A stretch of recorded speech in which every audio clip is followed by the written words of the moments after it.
Ini bicara keramat. Ada orang punya keramat itu bisa melipat bumi. Ke Mekah 1 menit. Pergi ke negeri hanya sekejap nyampe. Melipat bumi.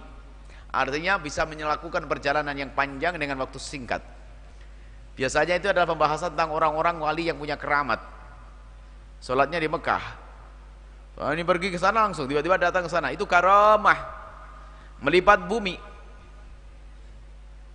Tapi bisa jadi itu adalah kerjaan iblis, syaitan, jin, sihir. Bisa jadi. Makanya nggak perlulah kita banyak bicara tentang melipat bumi. Adalah kalau pengen cepat melakukan perjalanan, beli tiket naik pesawat, selesai. Nah, ini kadang-kadang kita sering aneh-aneh. Keramat-keramat yang keramat-keramat seperti itu. Nah, sekarang ke Jawa Timur 1 jam kan boleh dari Kertajati. Beres. Yang dulu berjam-jam. Ibn Athaillah ingin kita itu tidak hanya sibuk membicarakan keramat-keramat begituan. Itu bisa saja sihir. Bukankah Ifrit bisa melakukan seperti itu? Sekejap mata memindah sesuatu yang besar dan jauh. Kerjaan Ifrit. Tapi keramat yang perlu kita hadirkan, yang perlu kita bahas adalah keramat ini loh. Keramat yang sungguh istimewa. Kita itu sering dicekoi dengan kisah-kisah keramat. Orang bisa pasir jadi tepung, keluar roti dari keteknya, berjalan di atas air. Apa faedahnya untuk anda? Kalau anda dengar cerita orang berjalan di atas air, bisa ditiru? Cebur anda, mati, tenggelam. Mau terbang nggak bisa. Nggak banyak faedahnya kisah-kisah semacam itu. Istilah khariqun lil adati, biasanya istilah khariqun lil adah itu kejadian yang luar biasa. Sehingga para ahli tasawuf yang betul-betul mengerti makna tarbiyah, makna khariqun lil adati. Khariqun itu melanggar. Khariqun itu adalah keluar daripada adah, kebiasaan. Enggak biasa. Jadi luar biasa. Wah, bisa terbang lah. Cuman para ahli tasawuf, ahli haq, ahli pembersih hati mengatakan khariqun lil adah itu adalah orang yang bisa keluar dari adat hawa nafsunya. Jangan dibawa kepada urusan-urusan dohir itu. Nah, kalau urusan dohir itu biasanya itu jor-joran dan bohong-bohongan. Dia nggak pernah lihat kiainya begitu, cuman karena dia pengen kiai jadi agung, subhanallah, aku ngelihat kiai saya begitu. Bohong juga muridnya. Nah ini akhirnya bohong-bohongan, keramat-keramat begitu sudah nggak ada. Keramat kok dipamer-pamerin. Wali itu kalau punya keramat itu disembunyikan kayak seorang perempuan yang menyembunyikan darah haidnya, malu. Ini ceritanya macam-macam. Kadang-kadang murid berbohong ya, kenapa? Kalau gurunya terangkat, dia terangkat. Masya Allah, min karamati, keramatnya adalah aku melihat sendiri. Kenapa? Dia sholat, tiba-tiba lagi naik sampai sana. Mungkin benar, mungkin bohong, tapi bohong yang banyak. Cerita aneh-aneh. Nah, ini kita sering dicekoi dengan hal-hal kisah yang semacam itu. Kita ingin menukil dari para wali tentang akhlaknya, bagaimana kesabaran Imam Muhammad Al-Baqir, bagaimana kesabaran Imam Hasan Basri, bagaimana kedermawanan Sayyidina Abdurrahman bin Auf. Kita perlu mendengar semacam itu. Bagaimana keilmuan, keluasan ilmu Syekh Abdul Qadir Jilani.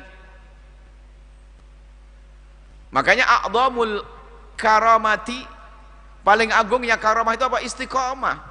Bukan terbang di awang-awang, kupu-kupu itu. Jadi kalau anda bisa istiqomah, itu karamah yang Allah berikan kepada anda. Sholat malam bisa istiqomah, subhanallah. Sholawat bisa istiqomah, ngaji istiqomah, berderma istiqomah. Wali, keramat yang Allah berikan kepada hamba tersebut. Ini santri itu mondok puasa setiap hari hanya pengen apa? Pengen bisa makan api, bisa berjalan di atas air, pengen kalau lihat cecak langsung jatuh. Saya hampir kena sih gitu-gitu dulu, hampir ikut-ikutan. Kita hampir ikut-ikutan, wah macam-macam amalan-amalan, nanti bisa gini, gitu. Nanti lihat orang langsung ikut kita. Nah, hati-hati. Kita perlu bahas. Ibn Athaillah As-Sakandari ingin membawa makna ngelipet bumi. Kita pernah dengar cerita dan itu mungkin benar, para waliullah, namanya wali kok. Bisa sholat di Mekah. Hari ini pengajian di sini, ataunya jam ini juga sudah bisa pindah ke tempat lain. Mungkin. Akan tapi Ibn Athaillah santai, justru Ibn Athaillah akan menjauhkan kita dari pemahaman semacam itu. Bicara tentang toy hakiki, melipat bumi, melipat yang sesungguhnya gimana? Antutfa masafatud dunya. Kata Imam Ibn Athaillah As-Sakandari, hakikat melipat bumi itu, selama ini yang didengar bicara tentang keramat melipat bumi adalah bisa menempuh perjalanan yang panjang jadi singkat. Itu kan yang difahamkan selama ini. Padahal itu bisa saja keramat, tapi bisa saja istidraj, bisa saja kerjaannya sihir. Tapi melipat bumi yang sesungguhnya ini, antutwa masafatud dunya, yaitu di saat dilipat perjalanan jarak dunia ini, angka darimu, hatta taral akhirata aqrabu ilaika minha, sehingga engkau melihat akhirat sangat dekat kepadamu. Ya, ini dunia itu dilipat sehingga seolah-olah tidak ada lagi dunia, yang kelihatannya akhirat. Ini makna yang pertama yang bisa kita pahami dari hikmah ini adalah bagaimana kita ini biarpun kita di dunia tapi merasakan begitu dekatnya akhirat, begitu dekatnya akhirat. Sehingga karena dia merasa dekat dengan akhirat, seolah-olah kisah dunia itu sudah tidak ada bagi dia. Jadi begini, para kekasih Allah ada yang berkata begini, kalau seandainya di surga itu keindahannya seperti di saat aku melakukan bangun malam, niscaya sangat cukup. Allah.